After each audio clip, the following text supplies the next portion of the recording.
અમદાવાદની સાથે સાથે વડોદરામાં પણ મિની વાવાઝોડું ત્રાટક્યું। ભારે પવન સાથે ધૂળની ડમરીઓ ઉડતા વિઝિબિલિટીમાં ઘટાડો થયો છે। મિની વાવાઝોડા જેવા માહોલના કારણે અનેક વાહન ચાલકો અટવાયા છે। વડોદરાના વાતાવરણમાં અચાનક પલટો આવ્યો છે ને આપ જોઈ શકો છો ધૂળની ડમરીઓ અહીંયા આકાશની અંદર કાળા ડિબાંગ વાદળો જોવા મળી રહ્યા છે।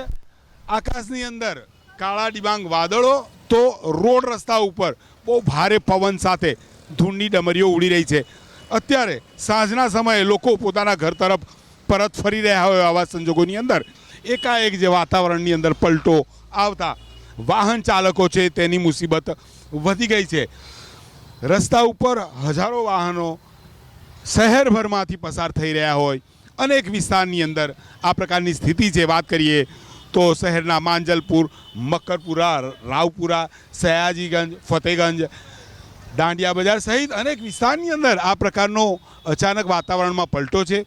જે રીતે હવામાન વિભાગની આગાહી હતી કે કમોસમી વરસાદ પડી શકે છે અને બિલકુલ તેવા જ એધાણ વડોદરામાં જોવા મળી રહ્યા છે। રોડ રસ્તા ઉપર સતત ધૂળની ડમરીઓ ઉડતી જોવા મળી રહી છે તો સાથે આકાશની અંદર કાળા ડિબાંગ વાદળ વરસાદની શક્યતા દેખાઈ રહી છે। જે કહી શકાય કે આકાશની અંદર જે કડાકા પણ જોવા મળી રહ્યા છે ત્યારે હવામાન વિભાગની જે આગાહી હતી કે વાતાવરણમાં પલટો આવી શકે છે, વરસાદ પડવાની શક્યતાઓ બતાવવામાં આવી હતી, કમોસમી વરસાદ પડવાની શક્યતા કહી શકાય।